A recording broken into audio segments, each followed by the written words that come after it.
Well, hello, creatives, community, and kind folks. Welcome to RPG with DBJ. I am your host, DBJ. Thank you very much for being part of this show. Today, we are going to talk about uh, science fiction tabletop gaming, specifically about colonizing an alien world. Now, even the word colonization in many ways has its own baggage, its own um, negative connotations, and we're going to embrace that in an idea related to tabletop gaming and players in many ways being in charge of or being a pivotal part of settling an alien world. Now, the term alien, uh, we may have different descriptions of that. Are we settling an zero gravity asteroid? Are we going to an unsettled planet in our own solar system? Have we arrived in a seed ship or arc ship that is a generation ship that's been sent out of our own solar system, galaxy? Is the crew itself and what the players are playing, are they all aliens made up of some galactic empire that was sent away due to some catastrophe or something? And so, and I'm thank you very much for even bringing that up, because I was just about to get there. So even a member of our extensive co-host says, yeah, what's the difference between colonizing and settling? Right? Because we know our solar system is devoid of higher life forms beyond microbes, which even the idea of settling a place or arriving at a place with microbes, there are even scientists now that have kind of taken up the position that maybe we shouldn't even be there, um, if there is a microbial life. But anyway, so there's not a whole lot of baggage to colonization there. Well, I think our desire to explore, um, as humanity, will override going to a place where there's life that we can't see. And whether that's good or bad, ethically or morally or whatever, because that microbial life could grow into something that's intelligent in, a couple 100,000 billion years or whatever. I don't know. But I think our desire to get somewhere first and establish ourselves. Now, what is we can decide what the difference is between settling and colonization. Now, and on Earth, our history tells us that colonization itself is like we're exporting our culture, we are exporting our language, our way of life to another place, on the assumption that the way we live is better than the place that's already there.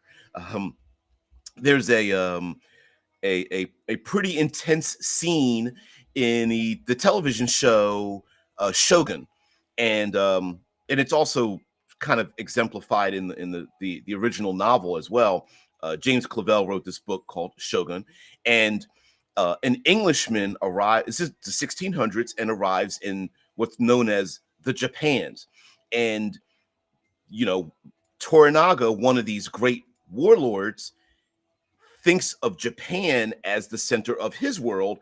The Englishman thinking of the Europe as the center of his world, and they're comparing notes, and they're talking to John Blackthorne, and he draws a map of the world as he knows it, and this Toranaga sees this map of the world, that Japan isn't the only nation, but there's this wider world. And Blackthorne the sailor says, oh, in Europe, we divided up the world to who owns what. That is it between the Portuguese and the English. And literally, he explains that Europe basically said, the countries in Europe decided to own the rest of the world, that the places they haven't been are their property. They just haven't been there. And that's the connotation colonization has. Like, oh, we don't care if there's alien worlds, because we haven't gotten there yet. It kind of belongs to us, um, it's just waiting for us to get there to take it over. I think that's where the word colonization comes from. Whereas settlement, a settlement could be temporary. It could be like exploitative, like, oh, we're here to find out what's going on, but we'll pack up our stuff and maybe leave. Or we're not trying to establish a home world. Maybe we're just here for science and if there's other living things that can communicate language or something like that. So, but the situation that comes up, we could decide for in a role-playing game, like, is this literally an arc ship and earth earth is gone, and the whole point of this is for the player characters to be in charge of settling a new world? Or is this a military exploration? Is this just science-based, like more of a Star Trek, where no, your mission is to go out and explore, but don't cause any damage. Clean up after you leave.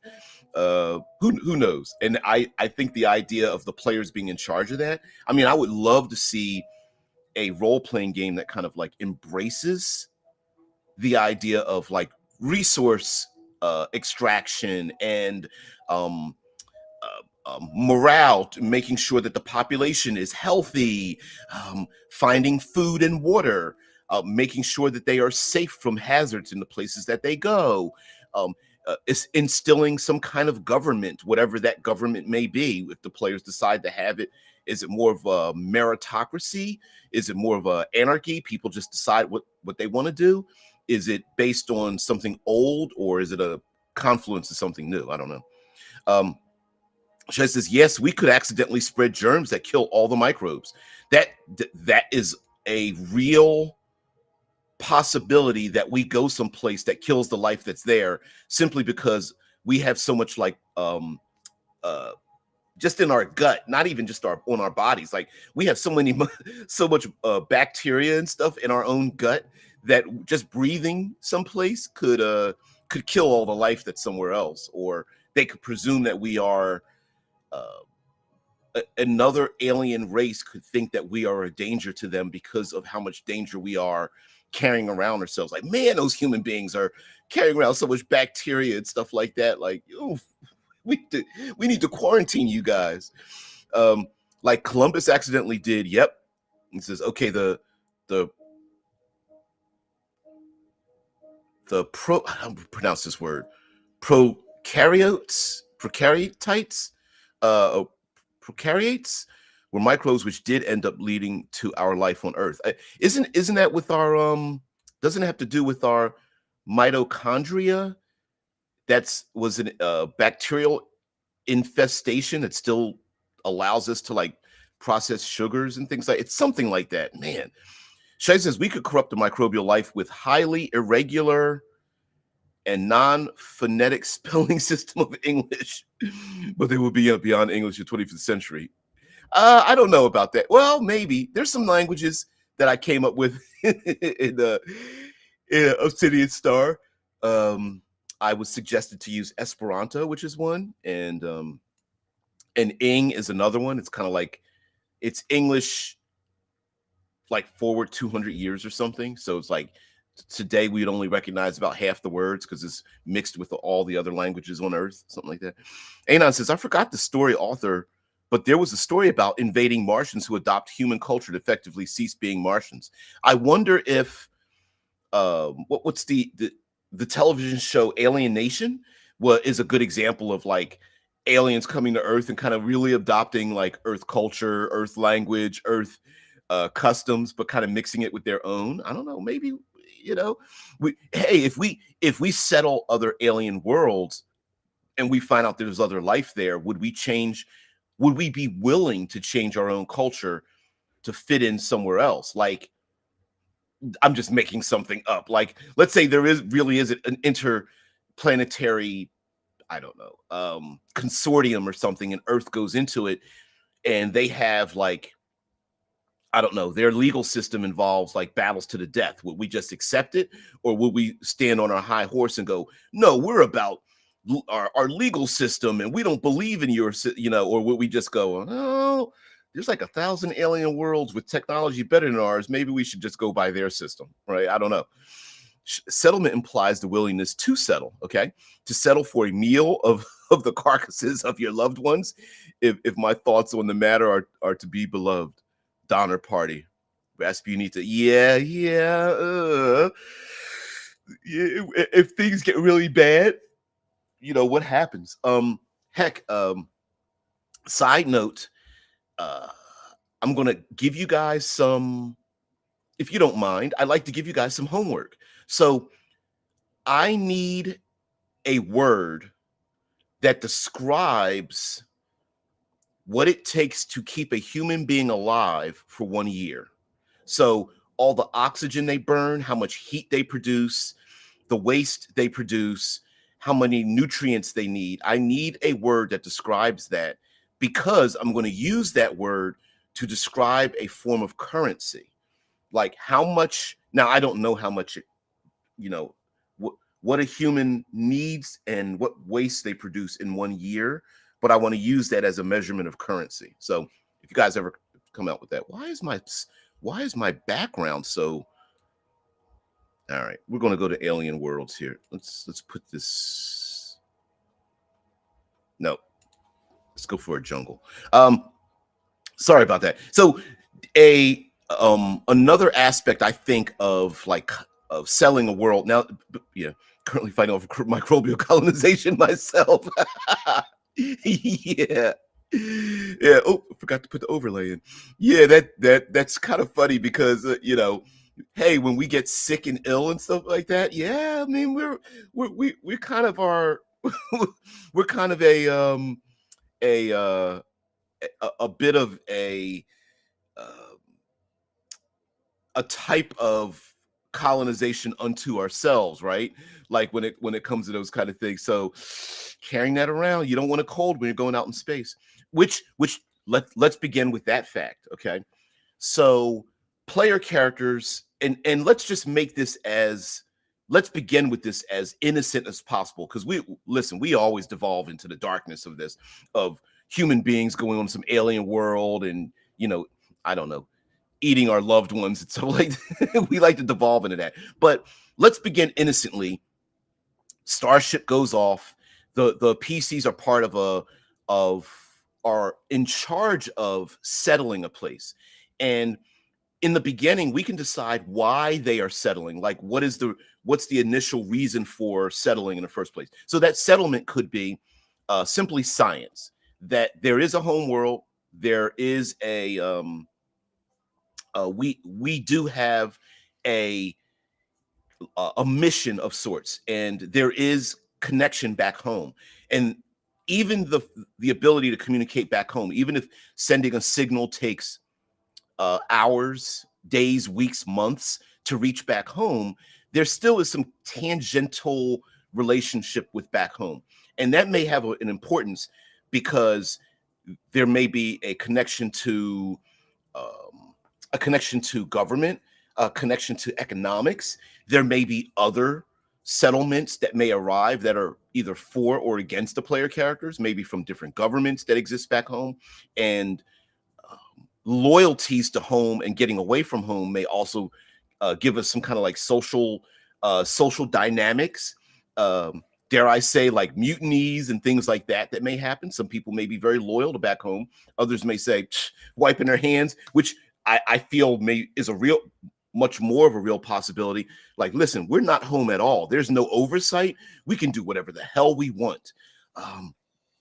So that, and if I can read some, so I've got a Wikipedia page open for colonization of Mars. And if I can read off some of the issues with settling Mars, because of course, despite all the hazards, we have many people here, including myself, that was like, hey, we would love to have a human colony on Mars, if for no other reason than to extend the life of human civilization. Because being a one planet civilization means that we are vulnerable to any number of things that could happen on Earth. But if we spread ourselves out, our life out, and our culture out, we have a greater chance of surviving. But so, and this is just considering Mars, and there's plenty of other planets. But justifications and motivations for colonizing Mars include curiosity, the potential for humans to provide more in-depth observational research than uncrewed rovers, and economic interest in its resources. The possibility that the settlement of other planets could decrease the probability of human extinction. Difficulties and hazards include, and I'm going to say, but not limited to, I'm adding that in, radiation exposure during a trip to Mars and on its surface, toxic soil, low gravity, the isolation that accompanies Mars' distance from Earth, a lack of water, and cold temperatures. And depending on where we go, like whether it's a Europa or an Io or something like that, a Titan, you have poisonous atmospheres. You may have very high gravities. There may be electromagnetic energies that might have some kind of um, effect on us. There's also time could be affected, especially if we end up going to some place that's near a immense gravity well, like a black hole where time begins to alter. Also, distance has a thing. People leaving home of such a time distance that society has changed. By the time humanity arrives to the next destination, societies could have collapsed and reformed, and governments are brand new, and they get there, and humans like, "Yay, we got here!" And they call home, and they're like, "Who are you?" Or remember that utopia you left? Yeah, it doesn't exist anymore. We're sending warriors to you now, or something like that. Um, so there's all kinds of reasons why we might leave. All of those might be possible. I could see all of those having some form in the future, like economic um, things for like mining, uh, ore and water and fuel and um, you know, bus-sized chunks of platinum if it's out there, and uranium, and all kinds of rare earth elements. As a matter of fact, there is a there was a real big push to get into our asteroid belt that's between uh, us and, or no, right outside Mars and Saturn, I believe, Mars and Jupiter. But anyway, the idea of mining asteroids is a thing because some say they're filled with like gold and platinum and tin and aluminum and all kinds of other rare elements that we need for technology. And there's like hundreds of billions of dollars of this stuff, even trillions, and that could be economic. But it could also be, again, maybe the players are part of a colony that's trying to save itself from some kind of like overriding or world dictatorship or something like that. Maybe the world gets taken over by AIs, and humans are like, we got to get the hell up out of here. It could be war or natural disaster that causes people to leave. Microbe hotel.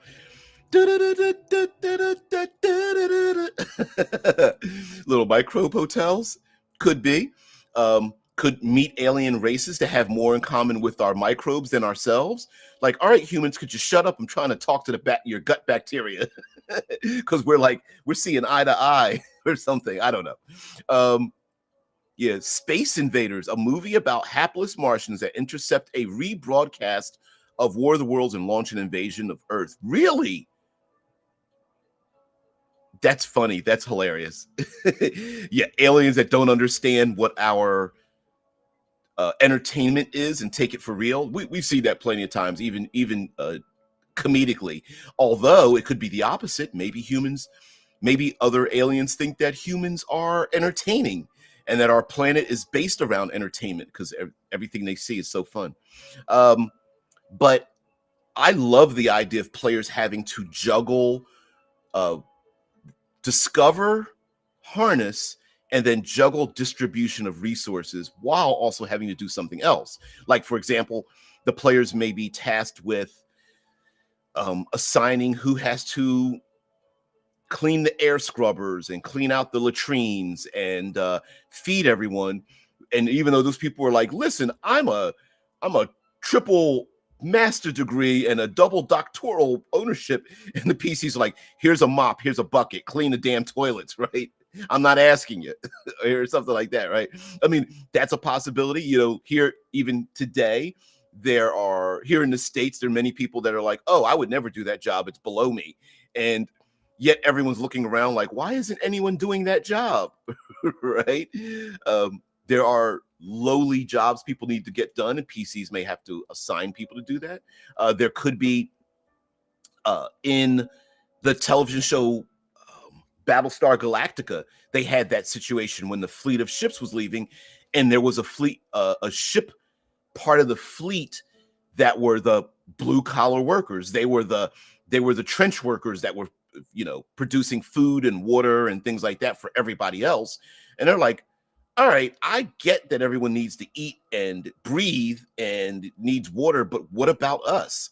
Like, where's our nice cushy starship we get to live in? All we're living in is grease and dirt and grime and urine and feces. What about us? What about our rights? Even though the provincial government was like, yeah, we're gonna have to force you to do that. um it's what I bring up, the non-sexy part of being, overthrowing a government. It's like, yay, we got rid of the evil government. Now who's going to help us do the logistics of feeding people and housing people, which is another thing. Players may have to build uh, housing. Maybe it's temporary. Maybe there's a group that wants to split off from the player characters. And what do you do with spies? What do you do with criminals? The reason why I wanted to bring up homework for you guys about a word, or I would prefer a word rather than a phrase, that describes the resources necessary to take care of one human being for 1 year, is because uh, as we explore space, we probably don't want to have prisons, because how easy would it be for someone to commit a crime, be imprisoned, absorb people's resources that they're working hard to create, and then not work for that creation, right? Like, you've got, let's say you got a small who's gal, clink, jail, prison, dungeon, whatever, right? And someone's in there for 6 months. That means that's 6 months of them breathing the air, eating the food, creating more waste, creating heat energy, taking mental energy from other people that should be doing other things, and taking that away.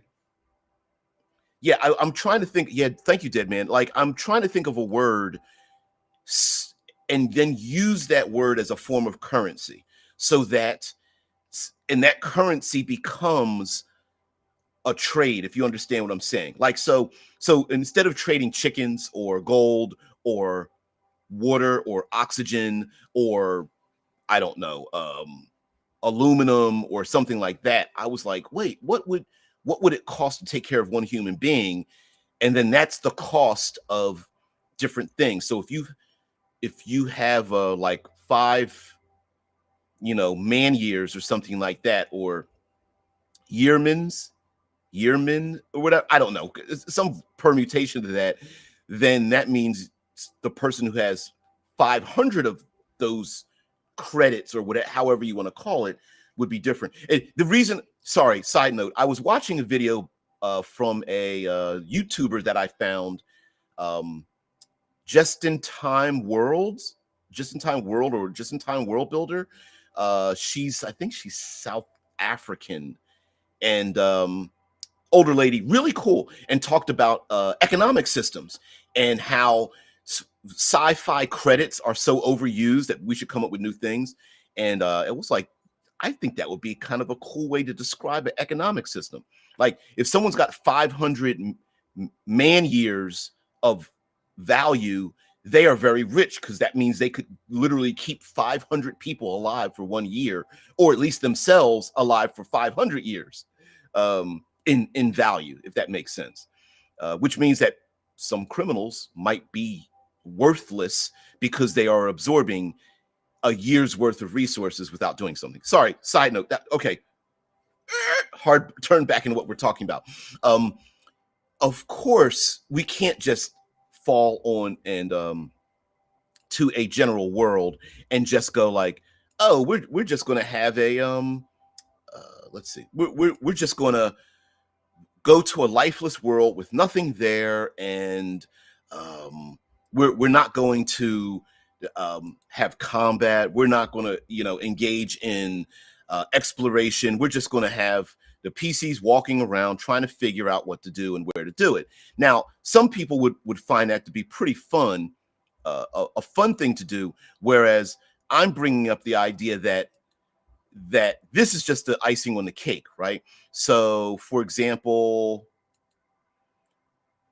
here's some blueprints of like settling Mars, like whether they're starships or dome cities, or we're living in lava tubes, what are called land rovers, scientific rovers, both automated and being able to patrol what kind of energies. And I think that'd be kind of cool for the players to have to decide, okay, do we make one big giant dome city, or do we spread ourselves out? Do we settle all 100 colonists here, or they are bringing up the fact that there are some scientific experiments they want to do, or do we spread ourselves out and let them go out, and the geologist goes north, the engineers trying to set up the the series of nuclear power plants goes to the south. Someone else is going to bring on a fusion generator to the east. That kind of thing. Do we want that? Who gets assigned to be security if the very first crime happens? And let's say there are automated systems that already landed equipment on the planet before the PCs got there, and then they have to distribute those things, food, um, settlements. Maybe there are machines that can build the settlements and link them together with tubes and things of that nature. I mean, just in the background here, you can see some images of, let me close this blueprint down. You can see some aerial images here of like what maybe a beginning space colony would look like, with some roads out to lander ships. You can also see right in the corner there might be solar panels set up. What would a small city look like? Now, this is very much like a Sims. What's the other games? The Sims games and the oh, not colonization. Oh, civilization style games, right? Um, Now, on top of this, we can also have mutiny. We can have sabotage. There are other settlements that have other governments or factions or whatever that have tried to settle into these places. Let me close this down so it makes this a little bit bigger. Maybe there are other settlements that have tried to arrive in the very same location, and or the proverbial lost colony, and the players need to arrive here, survive long enough, and then go recover, um, literally investigate what happened to the people that were sent here before. There's at least 5,000 people missing from the other explorers that were sent out here, and we lost communication. There at least should be a massive community built somewhere, and we can't find out where they are. That kind of thing. And this is just literally talking about settling Mars. Of course, here's a thumbnail from one of my favorites, Isaac Arthur. And but again, the planet doesn't need to be airless, or it could be, there's all kinds of like Mars has a thin atmosphere, but it's carbon dioxide. And of course, some of the more, dare I say, run and gun, some of the more fun things that could happen with space colonization could just be piracy. Maybe like there are corporations that are like, listen, we could just eliminate the colonists and take their stuff. There could be a criminal element out there that's like, oh, they discovered an aquifer or some kind of energy or some kind of resources. And so what? We'll just say that they died from an infection, and recover their merchandise. Let them do the hard work, and then we'll steal it from them. It could be sabotage from another government to say, it's our government. We have a newly formed government that's on the moon, that's separate from Earth, and it's us that should be exploring the stars, not you. It could be proxy warring, that the players might have individuals in the colony itself that are loyal to different governments, and that even though together, and that doesn't necessarily mean that they want to pull out a gun and fight, but there could be some arguments like, listen, we are like a United Nations of scientists and explorers, and back home our governments are at war. Out here we're together, but they're at war. What is our alliance to each other? How should we relate to each other? So those could be some other issues as well, along with, you know, who knows? Are there Martians? Is there alien life? Like literally, like cat to no pet to predator sized alien life on a new world. Yeah, Sid Meier's are the series of games and stuff. Yeah, where is it?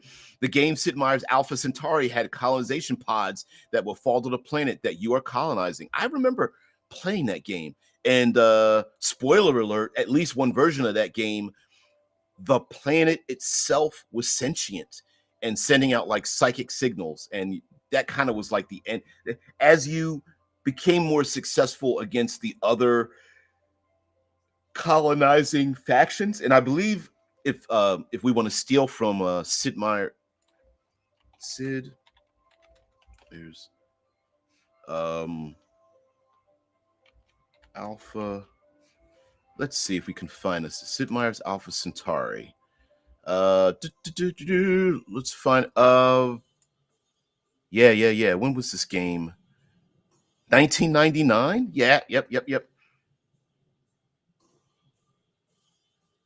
Critical acclaim compared favorably to Civilization 2. Critics praised the science fiction storyline, comparing the plot to works by Stanley Kubrick, Frank Herbert, Arthur C. Clarke, and Isaac Asimov.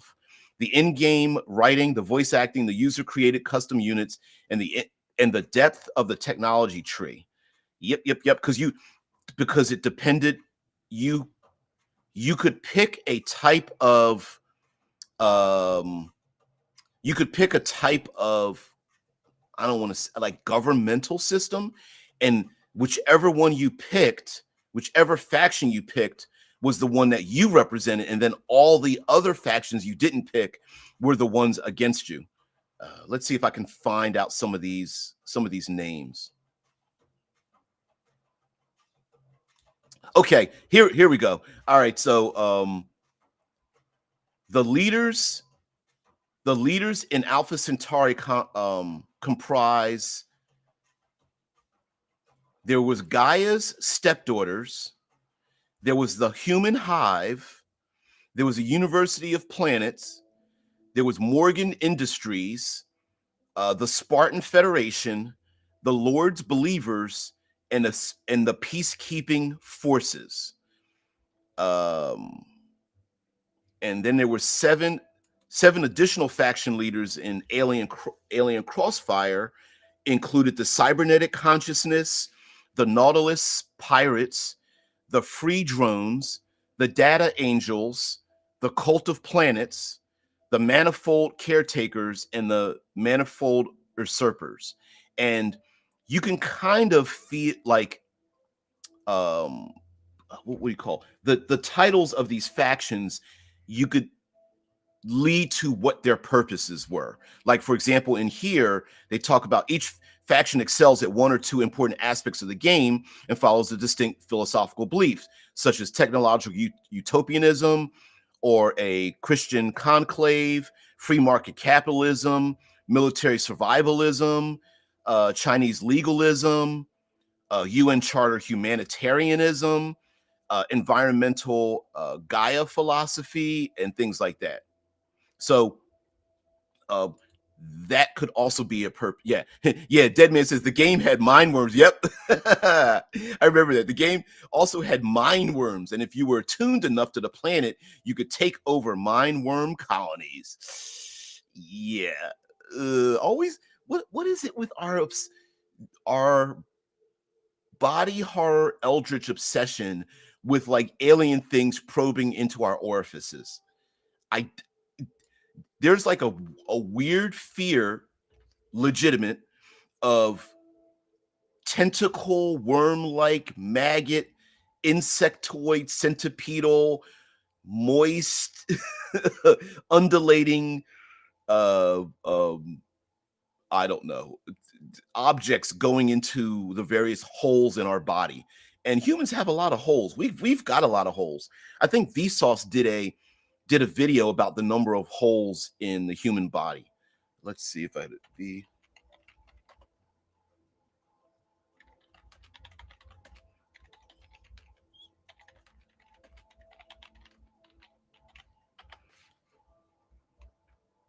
yeah, yeah, it is. Yeah, how many holes does a human have? And there's a lot of them. I mean, now many of them we can't see. Yeah, yeah. How many holes does a human have? There's a Reddit post too. I'm not going to show any images, of course. Someone even said everything about this video made me uncomfortable. Yeah. How many holes does a human have?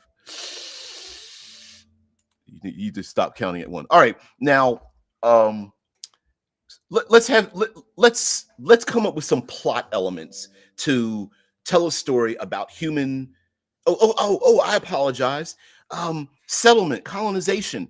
Um, Not only should we come up with a purpose for the cell, like a foundation, but we also need to have a purpose. What I mean by that is, uh, if we borrow an homage, dare I say, steal from the Sid Meier Alpha Centauri colonization style gaming, like are we, are do the players decide to be militaristic? Do they want to create a utopian society? Do they want to make a scientific, technologically based one of humans and computers and AI living in harmony? Is it more living in harmony with the planet by genetically modifying ourselves to live on an alien world? Um, do we hold tight to a connection back home?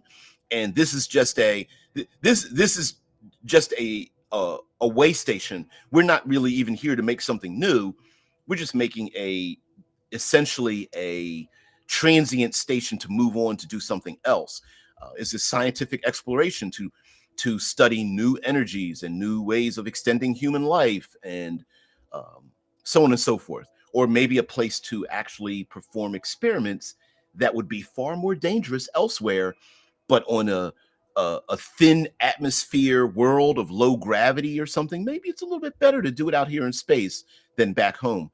Or it could be a last colony. Like, listen, if we don't succeed, Earth is dead. Looking, like Interstellar, we're trying to find a new home, and this might be we are not just here for ourselves, but because there will be an invitation of billions of others that want to follow behind us, and we are settling. We are the foundation of a new civilization, and leaving everything behind. And so the players, depending on what kind of world they want to make, also, are the players establishing something here because they're going to go to other worlds? If they go to a solar system, what's on the other worlds and moons? Are there other sentient people that live there? Do they have to initially defend themselves from outsiders that are already exist on these other moons? And then what technology do they have? Like, players, this might be kind of cool where the players are like, okay, we've got 13 sets of power armor, we've got 5 uh intrastellar starships we can use as like fighters, we've got one giant seed ship, but it's kind of out of fuel. But we have 2 that are already orbiting that are in orbit, and that's where we're just using them as a satellite system. But we can send people up there for medical attention, right? And it might be juggling those resources, and maybe one of those ships gets blasted out of orbit with a high velocity tungsten rods from an enemy, and the PCs are like, oh, they look up in the sky, and like there's a fireball up in space, and they're like, oh shoot, they're going after us. They're trying to keep us down on the planet. And then it could be like it might be prey predator, where there's an alien species that's hunting the PCs, and they're hunting the species that's hunting the PCs. It could be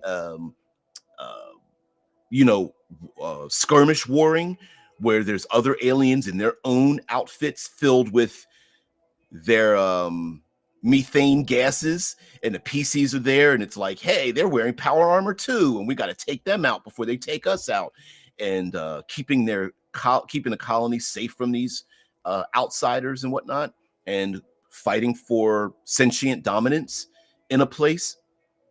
Heck, it could be some kind of gamma wave of radiation has spilled through the galaxy, and it's equally affecting all of every other sentient life form, including humans and humanity. And now it's like it's like Road Warrior meets uh, um, Star Trek turns to Road Warrior, where it's just people fighting for resources, like basically fighting over water, because everyone needs the hydrogen, the oxygen, and throw some nitrogen in there as well. And everyone's fighting for those resources. And landing on a planet makes you vulnerable, but it also means you get to hold on to some of those resources. And that could be like a Mad Max kind of taking over starships and going to these dusty worlds, and various aliens making temporary alliances with each other, or maybe just finding strange bedfellows with each other. Like, hey, listen, there's like eight of us from eight different aliens from galactic empires, and there's very few of us left, and we're just all trying to survive together. Human beings with wagons carrying eggs because of the lizard-like people that are on their side, and they're just trying to keep those eggs warm and stuff. And the other aliens that are like the mind worm aliens that are like, hey, we're symbiotic, we're not parasitic, but we can't exist unless we're like in your ear holes. And we've got to climb up in your ear holes to puppet some of your people to communicate with you, and things like that. Like, there could be a lot of that going around. Like, oh, you mean those worms we've been eating were actually sentient people? Sorry, we eat mealworms where we come from, and small maggots. They're like protein filled. We didn't realize you guys were like a sentient colony, so we're sorry, kind of, even though you tasted good. um, but yeah, there's a bit of fun you can have with it. I especially like the idea of everything we are used to in science fiction overlaid with a lack of resources, or the need to juggle resources, and also embracing time dilation, so that communication between places just gets further and further away. And the players could, like, for example, the players could say, hey, we need reinforcements and resources now.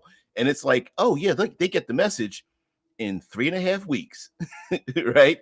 It's like, oh no, they'll send us power armor and laser cannons and 12 fighter ships and blah blah. Yeah, oh yeah, they'll send it to us in 3.5 weeks. Oh, and that's not including the 3.5 week return signal to get, because that's how long it's going to take for them to receive it. And then they got to send the message back with a simple word, yes. Right? And then how far away is that stuff from where the player characters are at? And then of course we have other ways of sabotaging each other, whether it's orbital strikes, um, spies and infiltrators, hacking. Computer hacking would still happen in the future. Keeping track of if and where people go. I mean, this is a big foible in television, where someone somewhere in the leadership says, all right, everybody, don't leave the colony. Stay right here. The minute someone says that, what is it? Some teenagers go running off. Somebody with their own plot to earn some kind of money or value sneaks off. There's always someone that has a stowed away on board that has some secret they need to keep secret and hidden, so they're going to sneak off. And then the players might be like, oh, okay, what happened? Well, 12 members of the 117 people snuck off, and the PCs are like, dope. Okay, so who snuck off? Well, the kids snuck off first. Then the parents went to sneak off after them. And then security went to go after the parents. So we got three groups of people that are out there lost. And then a fourth group who is unsupervised because these other three groups left. Now they're causing trouble. And oh, by the way, someone broke into our food stores to start eating all the chocolate bars and stuff, and it's just like, and I think that'd be kind of, yes, it could get tiresome because it would be too many comedy of errors, which can get a little bit tiresome. Like, oh, really? It's another game where there's another group of people who are not listening to what we have to say and how we say it. That can be a problem. That can very much be a problem with this kind of thing. But I also think that if we draw from our favorite science fiction, there's enough space involved to twist it to what we mean. For example, in Obsidian Star, as you can see below, in the ticker below, in Obsidian Star tabletop role-playing game, working on a 2D12 system, a roll high, not over system. Sorry, plug. It takes place in our own solar system out to the Oort cloud. And I liked the idea of being claustrophobic, and because as human beings, we like to push against the outer borders of a map, and saying that you really can't, not that you can't leave the Oort cloud. There's no game outside the Oort cloud makes it seem like the solar system is small, but that doesn't mean that we can't pull from, intergalactic, interstellar, other types of storylines and put it inside the solar system. So, for example, I've been looking up Fermi paradox, various reasons for why the Fermi paradox is a paradox unto itself. So, for those who don't know, the Fermi paradox is mathematically our galaxy and every other galaxy out there has so many stars with so many planets orbiting them, and it's in the billions of trillions, that there must be, the internet is screwy today. I notice you guys are, now my internet is good, but I can sometimes tell if you guys are like engaged in it or not. And yeah, that kind of sucks. So using the Fermi paradox, I feel like I can use the Fermi paradox in our own solar system. So the Fermi paradox says that mathematically speaking, our universe should be filled with life, because the infinitesimally small chance that we as human beings are sentient is multiplied drastically by trillions of billions of opportunities for other life to grow around other systems. Yet we don't see it. Our perception, we don't see other life out in the solar system. And the question is why? And so there's dozens and dozens and dozens of reasons of why the Fermi paradox exists. Why don't we see life elsewhere? And I feel like, what a cool way to design other alien species using the Fermi paradox. So using all of the Fermi paradoxes. So everything from dark forest to technological annihilation to quiet aliens to Dyson spheres to miniaturization to extra dimensional space, all of those things. Did I say dark forest? I think I did that. To eldritch horrors, to all kind. There's so many different reasons. I was like, you know what? It would be kind of cool to fill a alien species based on each of those different types of Fermi paradox. Why are they silent? Why can't we see them? And what kind of alien species would not want to be seen? Or why haven't we been able to see them even if they want to be seen? And I mean, there's what is it? Zoo hypothesis, VR hypothesis, so many other things. Now, relating this to Obsidian Star and our own solar system, maybe there are humanocentric colonies that have exited Earth to move out amongst the stars in our own from our own planet, to try to fill our own solar system. And each of them may be isolated, using air quotes the Fermi paradox as why they are separated from the rest of humanity, and then that kind of thing. Yeah, sorry I'm late today, but I see the dark forest didn't get you yet. Yeah. I am halfway through the Heroine's Labyrinth. I'll have you know, because we're in a race to see who gets the book finished first there, Drew. But yeah, we're I'm halfway through now. I've gotten past Sacred Fire, Master Minotaur, and uh whatever. Anyway, halfway through the book. Oof, trying to remember what page I'm on. I don't remember.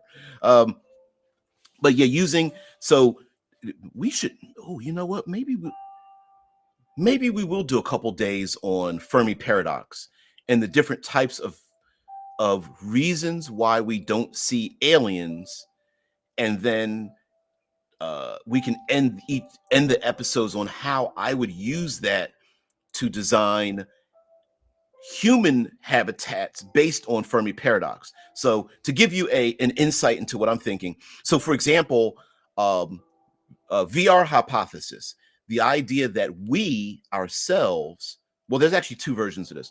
One is we ourselves are living in a VR world. Now it's kind of useless because it's one of these things where, well, if we're living in a VR world set up by other aliens, then it's kind like exploring our universe is kind of not pointless, but it actually circles back to the reason of exploration in the first place. Because if we're living in a world that's just a VR and we're exploring our universe, is the reason for being in a VR world to see what humanity would be like if we were explore the world? So we're back to exploring the world again.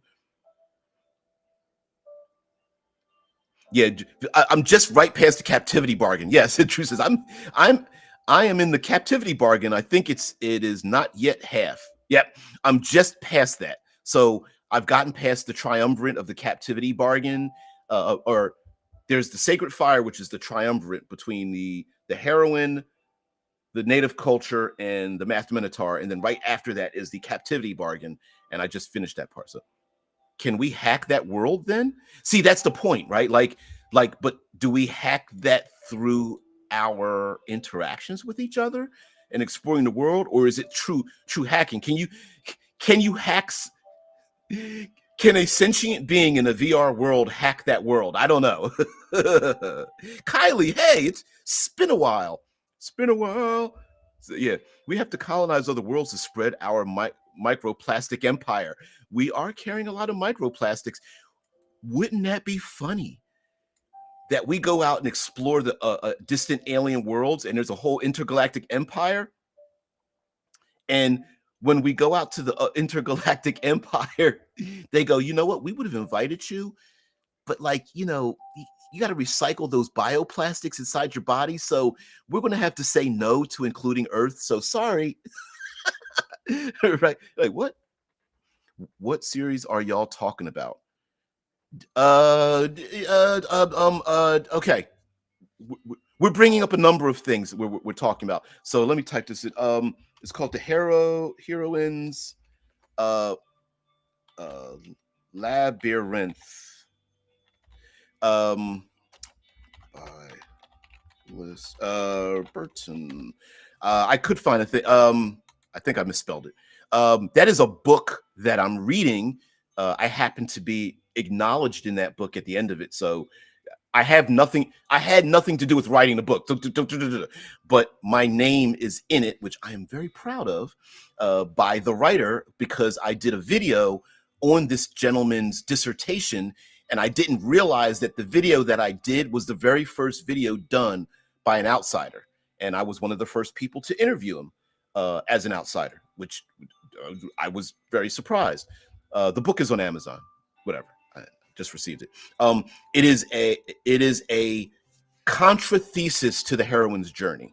I mean, the hero's journey. Jeez, hero's journey, heroine's labyrinth, and uh, it's two stories. One's out external, the journey. One's internal, the labyrinth. And it's I think it's a.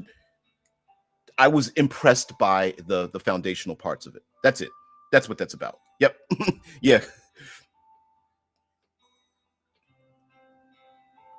Oh yeah, Drew. Yeah. Well, you could still tell him, or I could send him an email because we talk via email, which is kind of cool. So maybe we will do that.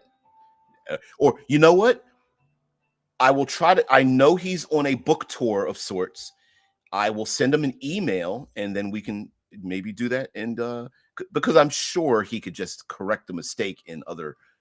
I, I'm sure the book is done print on demand because it's through Amazon, and I believe Amazon does it like print on demand. So yeah. Oh, you already told him. Okay, okay. Cool, cool, cool, cool. Yeah. I mean, remember if you're editing the invisible art. Yeah, if you don't have a good editor, if you're trying to be a writer, you're going to need a good editor. Not just for not just for grammar, but for uh, uh, literary patterns. We all have our own quirks and foibles when it comes to writing. If you are a writer, and an editor will find those things and disrupt those foibles. Like for example, I talk and write in run-on sentences, and I have to stop doing that because I'm always trying to um, explain the thing that I'm explaining before I explain the thing, and and I write that way, and yeah, it's like it's like speaking as if I'm writing a recipe that's explaining that recipe. So yeah.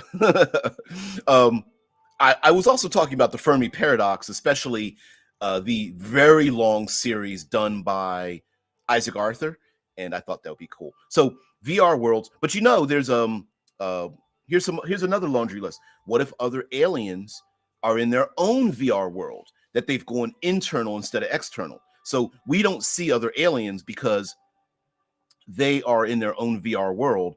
And remember, computer systems can be underclocked and overclocked.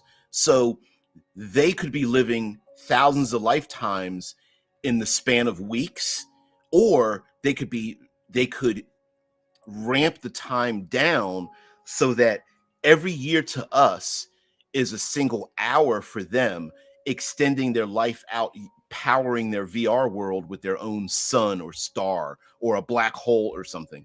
Yeah. Yeah. Listen, Drew says, as long as you're not mansplaining, everything will be fine. I do a lot of mansplaining. Listen, you have to admit I tend to do that as well. Although it's not really directed at you guys, it's usually directed externally to those who might catch this later or are brand new. Like like Shinobi and Kylie. By the way, glad you guys have stopped by.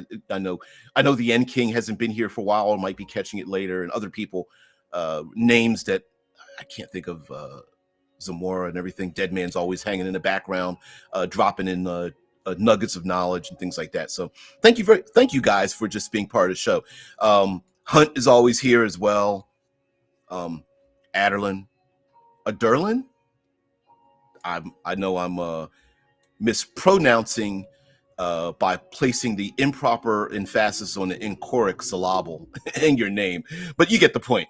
But there's so many other Fermi paradoxes, like the dark forest paradox, where dark forest means that the universe is out to get you. It's dangerous, and so in order to survive as an alien species, we being ourselves aliens, that if you don't annihilate other sentient species first, they will eventually annihilate you. So we don't see other alien species out there because they have already attempted to and are currently annihilating each other.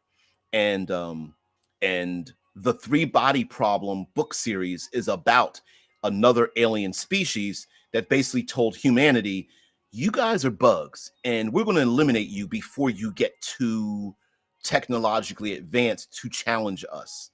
We're going to crush you like bugs, like the insects that you are. Much like human beings getting rid of an insect infestation in their home. Um, other alien species may be looking at us that way.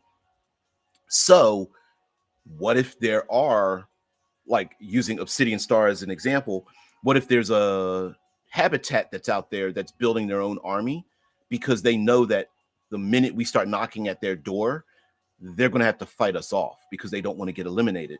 Now, you could make the case, we're not trying to eliminate you, we're just trying to be your friend.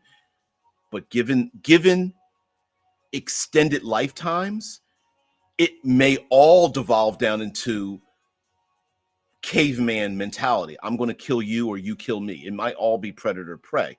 So for 200 years we might be allies, but at some point we're going to want to murder, kill each other, and let's do it first.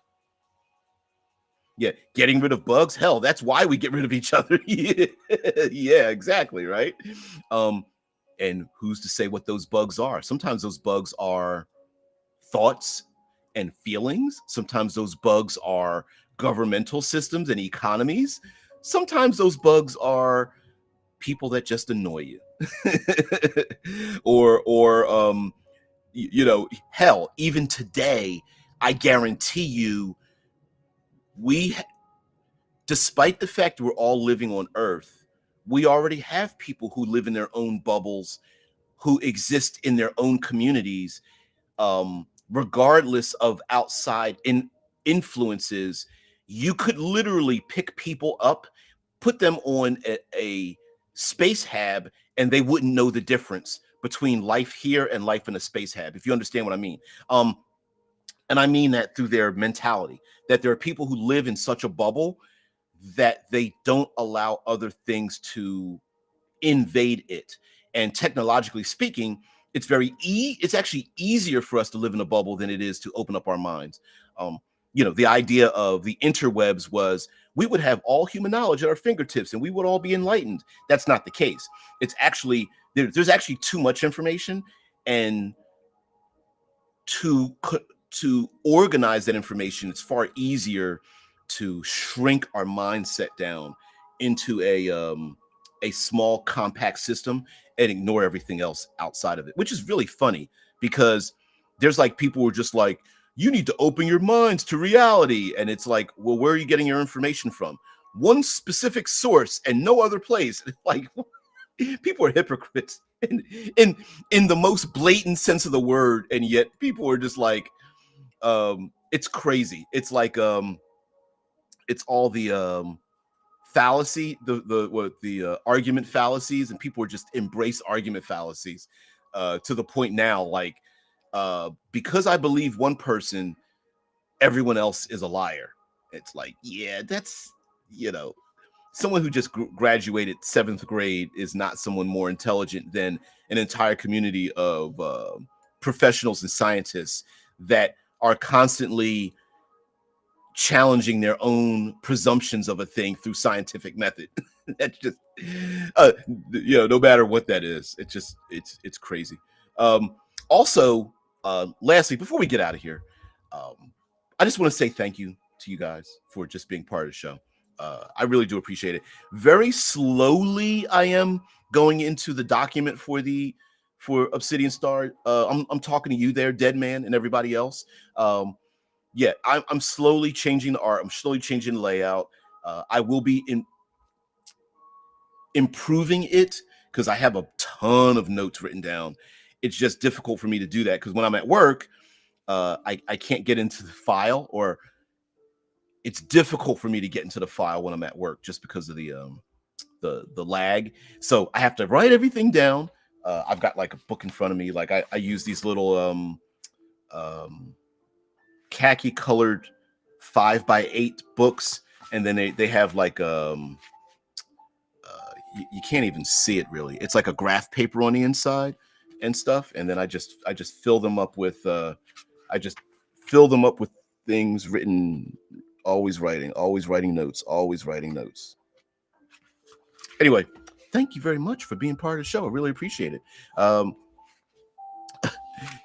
Side note, because this has nothing to do with science fiction at all. And I'm just going, before I take you out of here, just to let you know where my mind goes sometimes and how we can let us not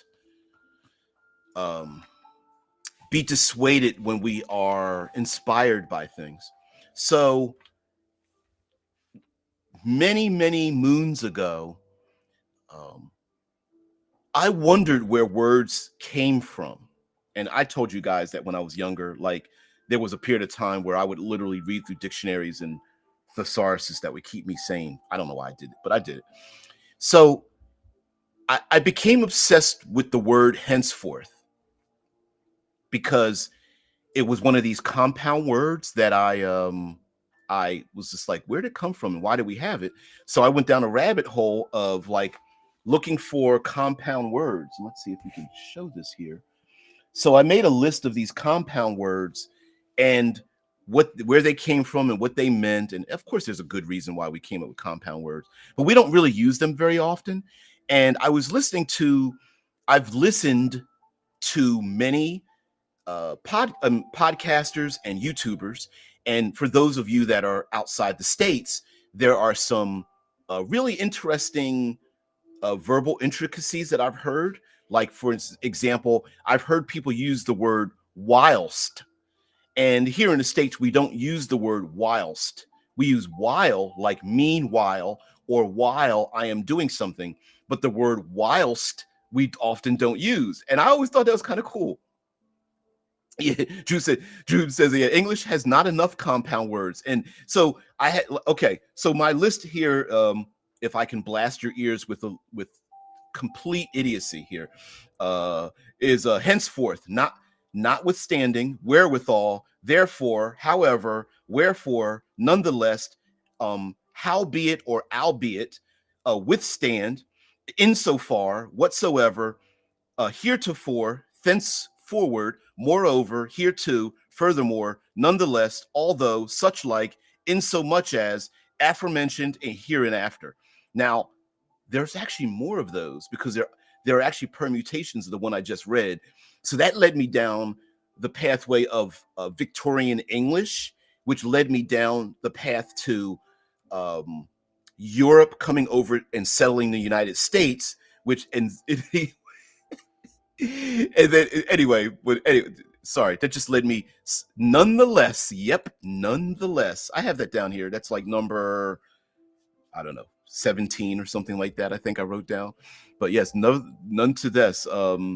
Yeah, in so much as, or aforementioned.